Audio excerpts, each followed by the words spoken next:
Boa noite, meus queridos. Um abraço para todos vocês, em especial para o nosso grupo de estudo do livro Missionário da Luz. Então, vamos estar dando continuidade ao capítulo 12, preparação de experiência. Só vou aqui resumir um pouquinho sobre a primeira parte, que nós vimos que lá, como é o nome Herculano, procurou Alexandre pedindo ajuda para que ele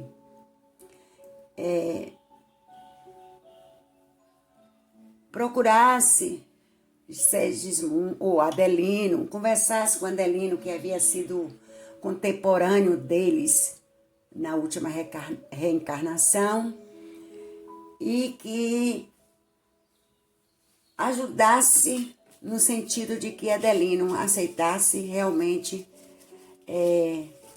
ser o pai da reencarnação de Segismundo. Porque a gente sabe, a história nos contou, o primeiro capítulo nós trouxemos aqui que Adelino, Raquel e Segismundo, se conheceram. E Segismundo se apaixonou por Raquel, e para ficar com Raquel ele assassinou Adelino. Só que ele também não ficou com Raquel, porque Raquel não aceitou a perda do companheiro, ficou destabilizada, e aí terminou indo parar no prostíbulo, se prostituindo, e em pouco tempo os três voltaram ao mundo espiritual e foram para uma zona infeliz. Depois eles foram resgatados, e lá em nosso lar, após passar por todo o processo de trabalho para a redenção dos erros, eles aceitaram voltar ao campo terreno, Adelino e Raquel como companheiro, esposos, e Segismundo mais tarde como filho do casal. E aí nós vimos que no momento em que estava se preparando esse retorno de Segismundo ao plano terrestre, Adelino se ressentiu, porque não esqueçamos que ele foi assassinado por Segismundo. E embora a gente tenha o véu do esquecimento, sempre há momentos em que a gente tem aquele reflexo, aquele flash do ocorrido em nossas vidas. Quantas vezes a gente não tem essa sensação de que a gente já viveu aquilo, ou algumas vezes a gente se aproxima de umas pessoas, a gente simpatiza de primeira, outras vezes a gente sente aquela repulsa. Então a doutrina nos explica que são na maioria das vezes, são espíritos já conhecidos nossos de outras encarnações, em que nós fomos amigos ou inimigos. Então, por conta disso, essas, vamos dizer assim, sensações, esses sentidos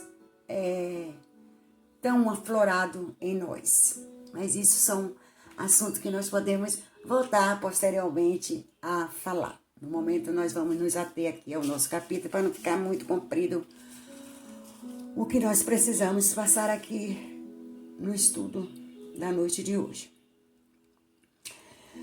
Então, nós vamos aqui continuar. Então, ao adentrar lá o Instituto da Reencarnação, lá no nosso lar, na colônia Nosso Lar, André avistou dois modelos de corpo humano, masculino e feminino, e ele ficou assim, encantado, com aquela perfeição. E aí ele se aproxima e fala, Detive-me na contemplação do molde masculino que apresentava absoluta harmonia de linhas, qual arte helênica de sabor antigo. Então a gente sabe que a arte helênica, no início dos tempos, da história humana, o povo helênico, né? Eles se aplicaram muito a artes, em especial a arte do corpo humano. E eles representavam o corpo humano com muita perfeição. Aí, por conta disso, é essa, vamos dizer, citação que ele fala aqui, né? E aí ele fala: o modelo estruturado em substância luminosa constituía, a meu parecer, a mais poderosa, primorosa a obra anatômica até então sob minha análise. Semelhava-se àquela figura humana imóvel a qualquer coisa divinal. Então, ele observou que era uma perfeição, né? Aquele corpo ali, aquela estatuária de corpo humano. E aí ele continua. Fixei-lhe as minúcias com espanto. Nunca vira semelhante perfeição de minudências fisiológicas. Toda a musculatura estava ali formada em fibras radiosas, desde o frontal ao ligamento anular do tarso. Via-se fio de luz simbolizando as regiões diversas da musculatura em geral. Determinadas fibras, todavia, como a que se localizavam na zona orbicular das pálpebras, no triangular dos lábios, no grande peitoral, no pectíneo, nas eminências tenais e hipoternar, até o extensor dos dedos eram mais brilhante.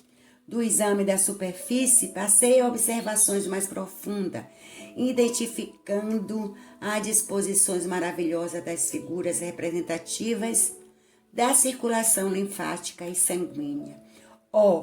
Os órgãos estavam todos ali, vibrando em obediência a dispositivos elétricos para demonstrações educativas.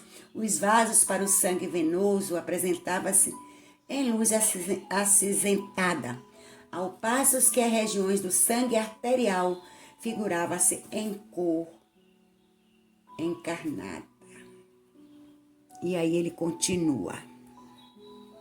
Surpreendido, rendi silencioso preito de admiração à sabedoria divina, que nos concede o sublime aparelho físico terrestre para as nossas aquisições eternas. Então aqui ele fala, né? Admiração à sabedoria divina na formação daquele corpo perfeito. Embora nós saibamos que nem todo espírito que encarna, ele vem com um corpo perfeito. Alguns vêm com suas imperfeições para reparar algum erro que tenha feito, né? Alguns vêm cegos, surdos, né? Com deficiências inúmeras, mas aí é de acordo com o que o espírito precisa para a sua evolução.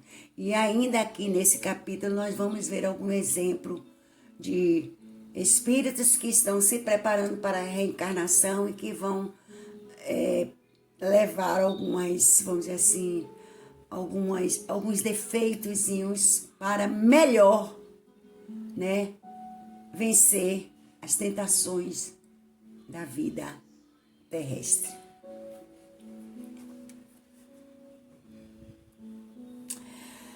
Aí agora ele fala: transferi minhas observações para a forma feminina igualmente radiosa, concentrando meu potencial analítico sobre o sistema endócrino, disposto à maneira de constelação entre as peças orgânicas.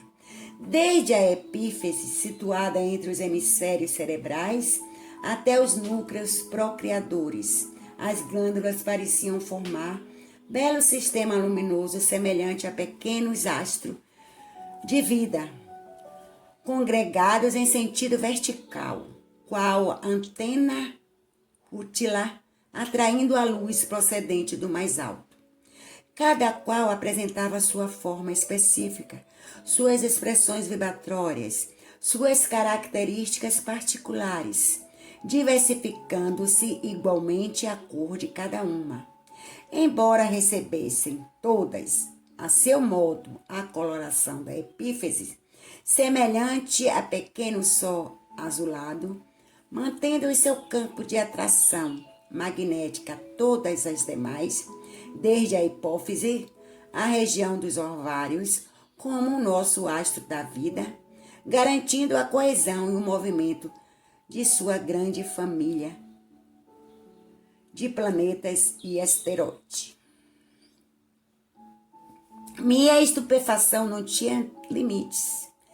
É forçoso confessar, porém, que minha surpresa se estendia muito mais ao fixar os fluidos brilhantes que emanavam dos centros genitais, semelhando-se em conjunto a minúsculo santuário cheio de luz. Aqui ele está se referindo ao aparelho reprodutor feminino, né? Ele chama a atenção que ali naquela área, a emissão de eflúidos divinos era mais potente, né?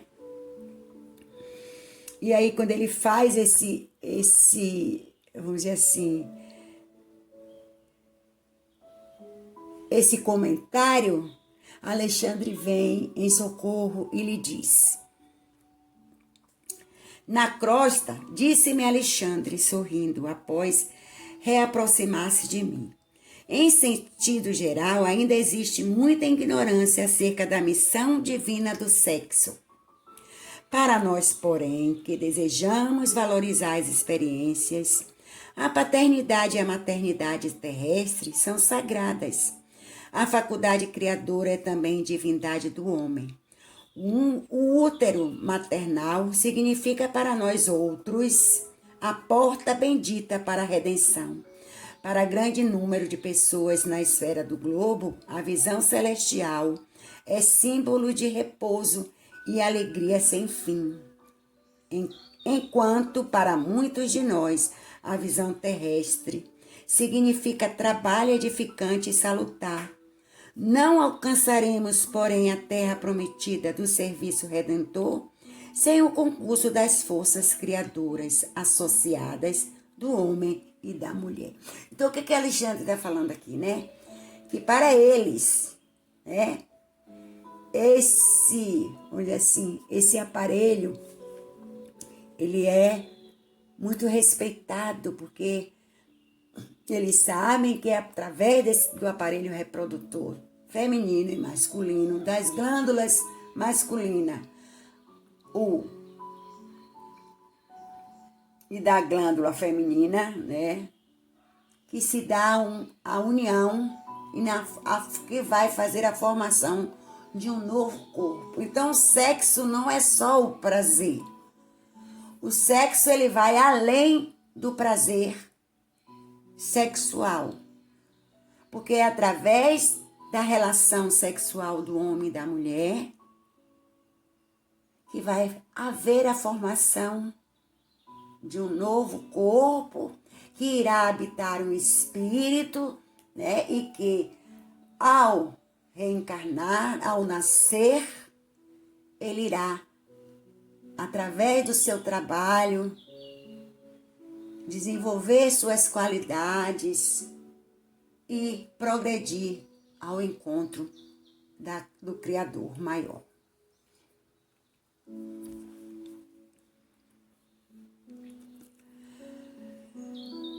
E aí, despediu-se Alexandre de André, deixando-me na grande instituição de planejamento, onde o assistente Josino, ocupado nos encargos de seu ministério, me confiou aos cuidados de Manassés, um irmão dos serviços informativos da casa, que me acolheu prazerosamente, cercando de gentileza e carinho. Senti imediatamente que o meu aprendizado ali se iniciava com imenso proveito. Manassés era um livro volante. Seus pareceres e informes traduziam-me valiosos ensinamentos. Então, Josino, como assistente, né, um grau mais elevado, ele não dispunha de muito tempo para está assessorando o André. Então, o que ele fez? Ele apresentou, né, um outro trabalhador de nome Manassés, desculpe, que estava ali, ó, mais ligado, vamos dizer assim, no trabalho informal e que poderia, assim, prestar um maior esclarecimento ao André nas dúvidas e nas questões referentes ao trabalho ali realizado.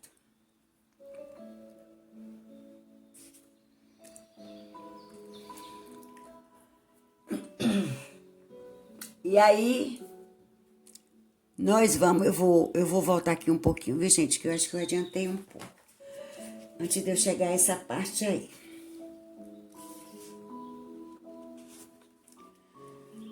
Então, aproximando-nos dos pavilhões de desenhos, onde numerosos colaboradores traçavam planos para reencarnações incomuns, foi o meu novo companheiro procurado por uma entidade simpática que lhe pedia informações. Manassés apresentou-me otimista. Tratava-se de um colega que, depois de 15 anos de trabalho na atividade de auxílio, regressaria à esfera carnal para a liquidação de determinadas contas. O recém-chegado parecia hesitante. Via-se-lhe o receio e a indecisão. Então, né,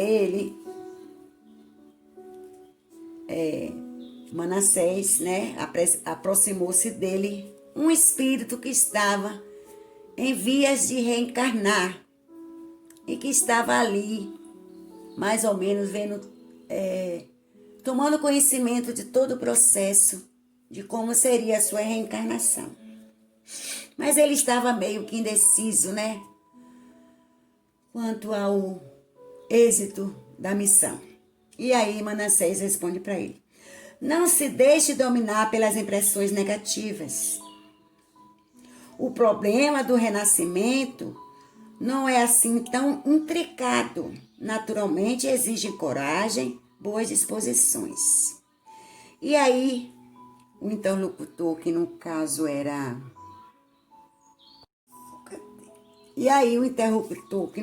Silvério, né? Que era o reencarnante, ele disse: temo contrair novos débitos em vez de pagar os velhos compromissos. É tão penoso vencer na existência carnal, em vista do esquecimento que sobrevém à encarnação. Seria, porém, muito mais difícil triunfar guardando a lembrança, redaguiu Manassés incontinente. E prosseguiu sorridente: se tivéssemos grandes virtudes e belas realizações, não precisaríamos recapitular as lições já vividas na terra. E se apenas possuíssemos chagas e desvios para rememorar, abençoamos o ouvido que o Senhor nos concede em caráter temporário. Então, o que ele diz aqui? Que se só tivéssemos virtude, não havia necessidade de a gente estar reencarnando inúmeras vezes, né? E que por conta disso, Deus, na sua misericórdia, permite que nós voltemos quantas vezes seja necessária para nos aperfeiçoarmos. E é aqui que entra essa parte aqui. Pondere a graça recebida, Silvério, e depois de tomar-lhe a posse no plano físico, não volte aqui antes dos 70. Trate de aproveitar a oportunidade. Todos os seus amigos esperam que você volte mais tarde à nossa colônia na gloriosa condição de um completista. E aqui ele fala, né, que Silvério ele iria voltar à carne, né, ele iria reencarnar, e ele pergunta quanto tempo ele demoraria na carne, e aí Manassés falou para ele que 70 anos, mas que ele aproveitasse essa oportunidade e que não voltasse antes, e que só voltasse na condição de um completista. E é aí que a André ele fica meio que curioso. O que significa ser completista? E aí, Manassés vai explicar a André o que significa. Vamos ver?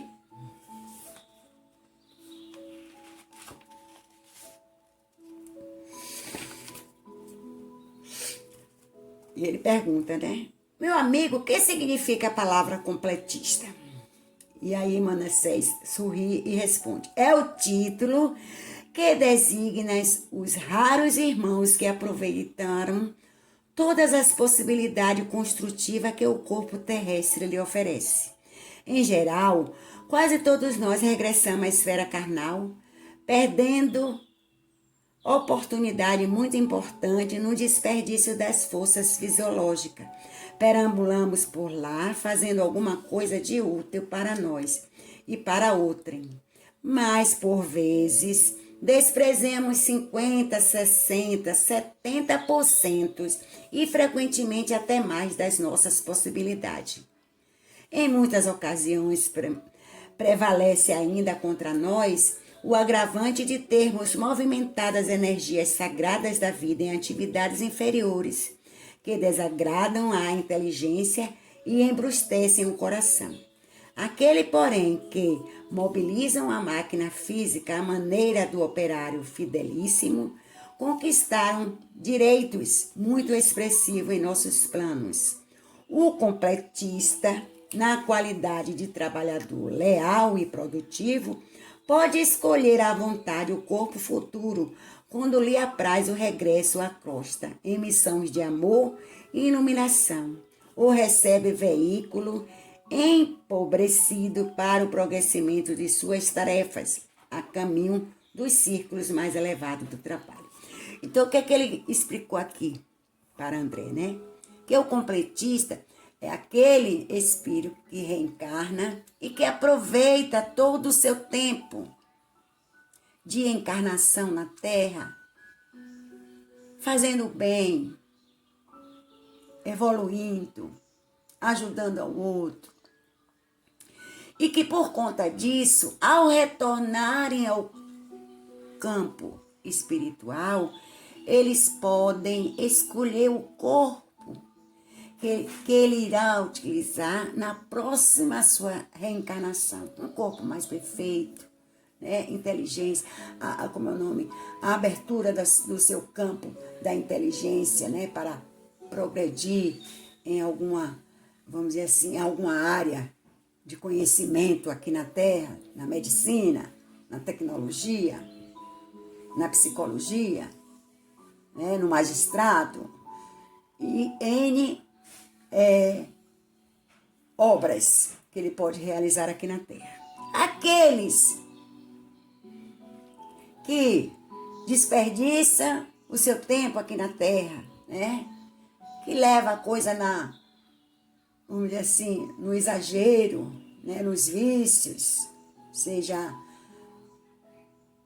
de que espécie for, eles podem retornar, não vão ter o direito de escolher o seu corpo e podem retornar com um corpo, vamos dizer assim, deficiente. Então é isso que ele fala aqui, sobre essa palavra aqui, completista.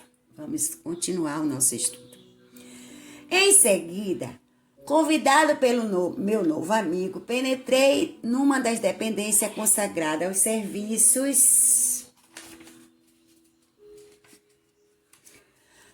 serviços de desenho, ali onde se fazia o desenho do corpo que o espírito iria receber na sua próxima reencarnação. Pequenas telas demonstrando peças do organismo humano estavam ordenadamente em todos os recantos. Tinha a impressão fiel de que me encontrava num grande centro de anatomistas, cercados de auxiliares competentes e operosos. Espalhavam-se desenhos de membros, tecidos, glândulas, fibras, órgãos de todos os feitios e para todos os gostos. Então ele foi ali para aquela área onde os mapas dos corpos que seria utilizado pelos espíritos que iriam reencarnar eram elaborados. E lá ele fala, né, que se encontrava cercado de anatomista, né? De espíritos ali, conhecedores da anatomia humana, do corpo humano, da sua formação, né? E que ali era elaborado todo o processo para a formação do corpo que o espírito iria utilizar na sua reencarnação. Deixa eu ver aqui. E aí, mais adiante, André e Manassés, eles se encontram, né? Anacleta, como a gente pode ver aqui nessa figura, nessa arte, ela se aproxima de Manassés e pede auxílio a Manassés. E aí Manassés apresenta ela a Alexandre. É a nossa irmã Anacleta.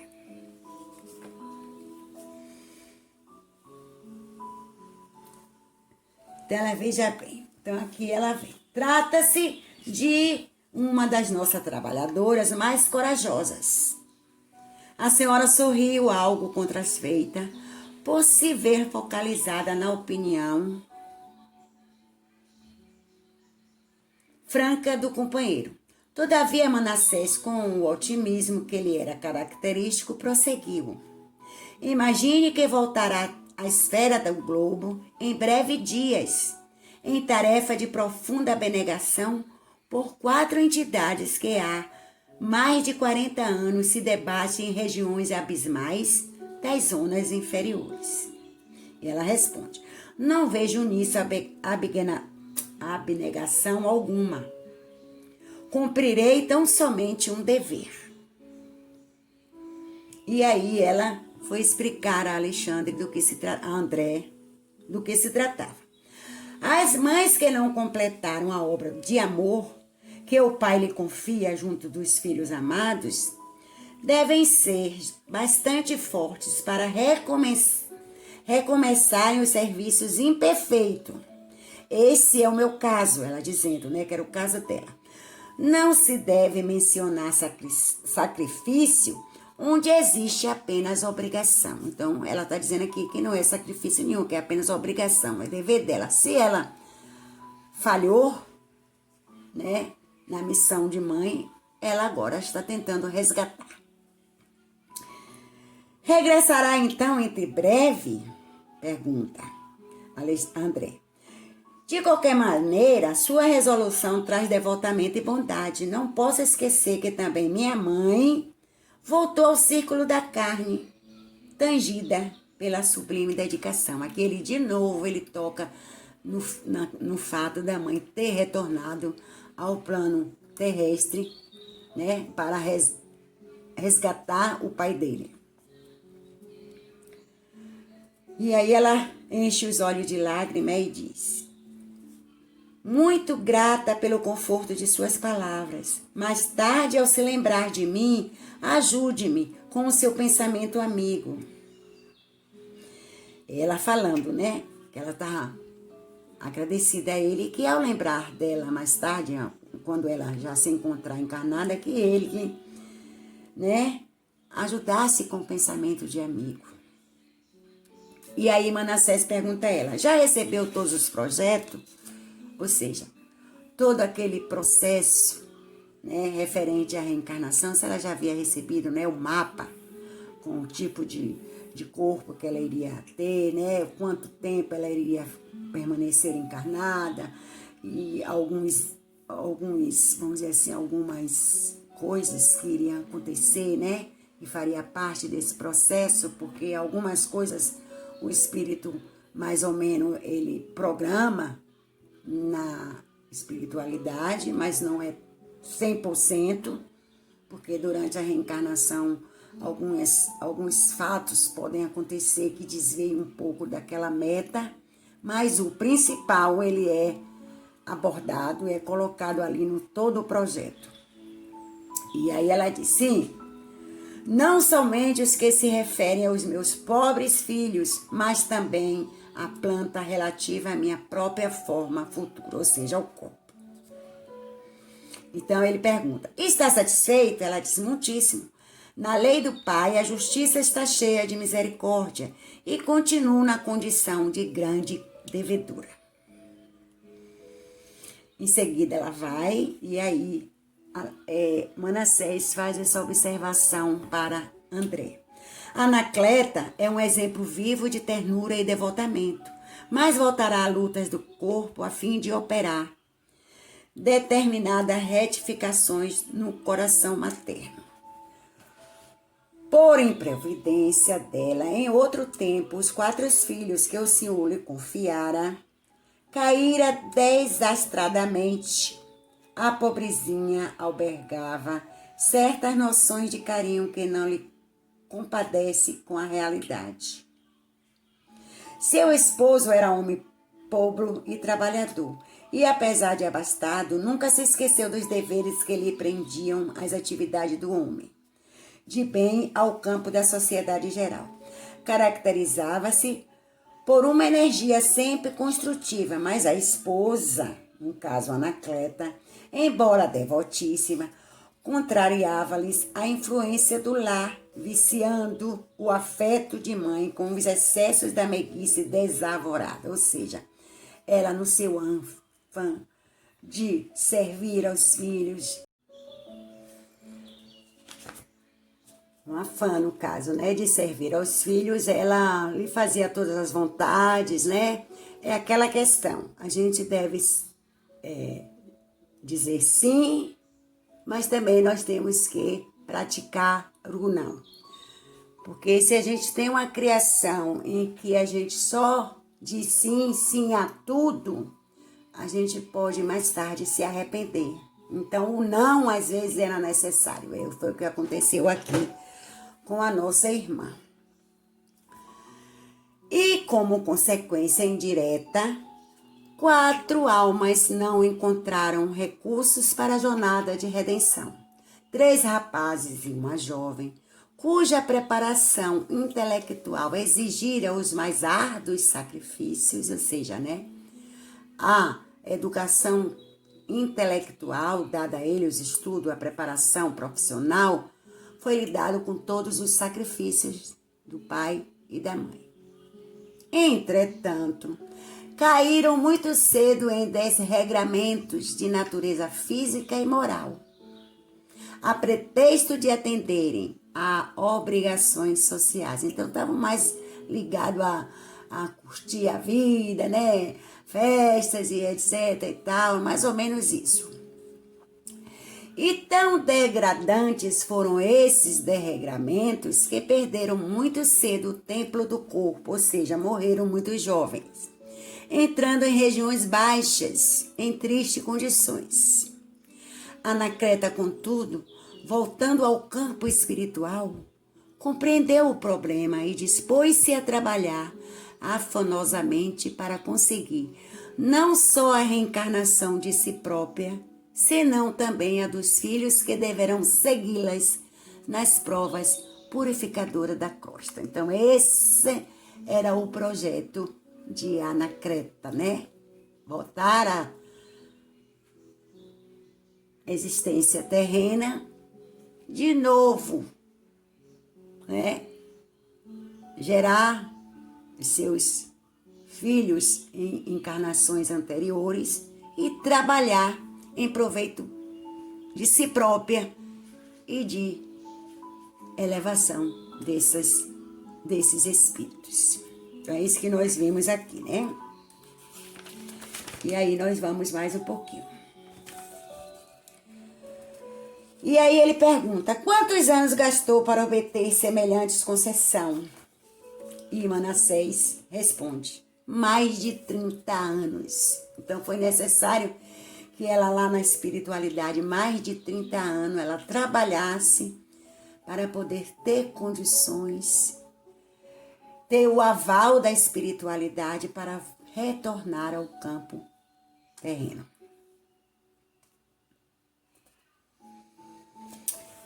E aí ele fala, ele continua, né? Imagine-lhes os sacrifícios futuros que ela terão que fazer. E Manassés diz, ser-lhe-á bem dura, a experiência ser-lhe-á bem dura, porque 2 dos rapazes deverão regressar na condição de paralíticos, um na qualidade de débil mental, e para auxiliá-la na viuvez precoce, terás tão somente a filha, que por si mesma será também portadora de preeminentes necessidade de retificação.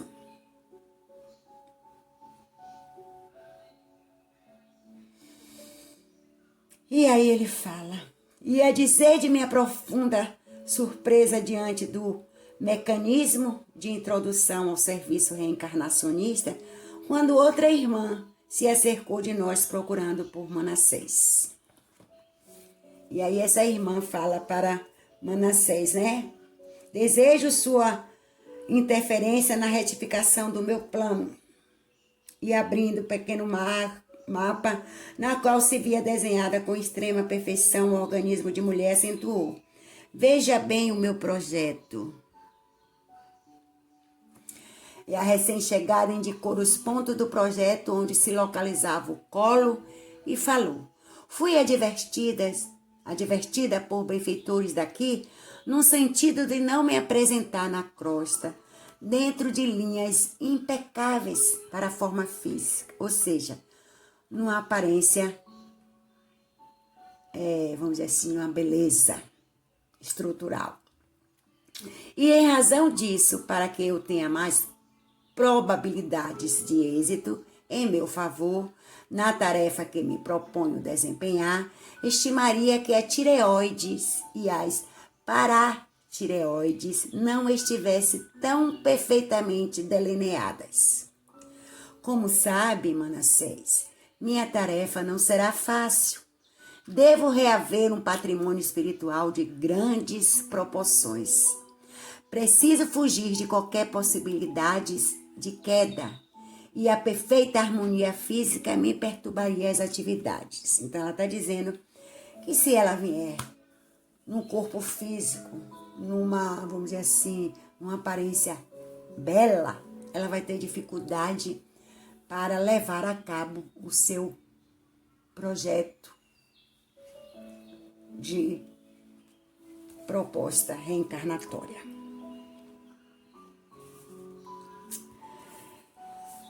Tem razão, ele falou. A sedução carnal é imensa. É imenso perigo, não só para aqueles que imitem a sua influenciação, como também para quantos a recebem. Prefiro a fealdade corpórea, falou ela. Não estou interessada num corpo de Vênus, e sim na redenção de meu espírito para a eternidade. E Manassés, claro, prometeu a ela que iria ver, né, onde é que ele poderia ajudar, conversar com alguns, né, para que essas modificações elas fossem feitas. E passou a mostrar-me, a André, as mais interessantes figurações de órgão de corpo humano. Então ele começou a mostrar ali a André, né, aqueles planos na formação do corpo que determinado espírito iria adotar ao reencarnar na Terra.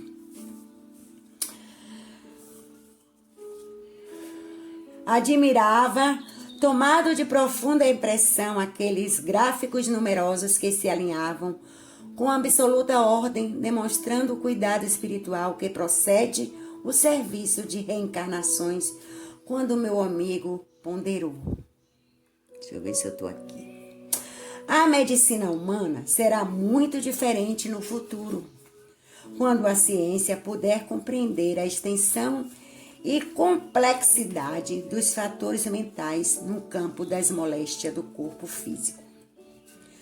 Muito raramente não se encontram as afecções diretamente relacionadas com o psiquismo.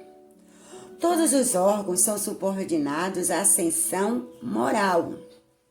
As preocupações excessivas com os sintomas patológicos aumentam as enfermidades. As grandes emoções podem curar o corpo ou aniquilá-lo. Se isso pode acontecer na esfera de atividades vulgares, das lutas físicas, imagine o campo enorme de observação que nos oferece o plano espiritual, para onde se transferem todos os dias milhares de almas desencarnadas em lamentáveis condições de desequilíbrio da mente. O médico do porvir conhecerá semelhantes verdades e não circunscreverá sua ação profissional no simples fornecimento de indicações técnicas, dirigindo-se muito mais aos trabalhos curativos, às providências espirituais, nas quais o amor cristão represente o maior papel. O que ele está falando? Que a medicina, né, no porvir, mais adiante, ela não irá somente se preocupar em curar o físico, mas também em proporcionar ao espiritual, ao campo espiritual, aquela ajuda necessária. E hoje a gente já vê alguns exemplos, né, de determinados hospitais que, além de se preocuparem na cura do corpo físico, também já faz um trabalho de tratamento espiritual com preces, né, passes. Tem alguns hospitais que aceitam, não são todos, claro. E nós vamos ver mais adiante que isso vai ser uma prática geral. Desejando, porém, prosseguir nos esclarecimentos quanto ao serviço reencarnacionista, Manassés tomou pequeno gráfico e, apresentando-nos a linhas gerais, acrescentou: são inúmeros os projetos de corpos futuros em nossos setores de serviço.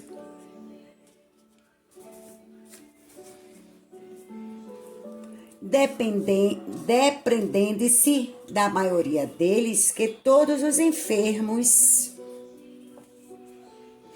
na carne são almas em trabalho de ingente conquista de si próprias. Ninguém trai a vontade de Deus nos processos evolutivos, sem graves tarefas de reparação. E todos os que tentam enganar a natureza, quadro legítimo das leis divinas, acabam por enganar a si mesmo. A vida é uma sintonia perfeita quando procuramos desafiná-las no círculo das notas que devemos emitir para a sua máxima glorificação. Somos compelidos a estacionar em pesado serviço de recomposição da harmonia quebrada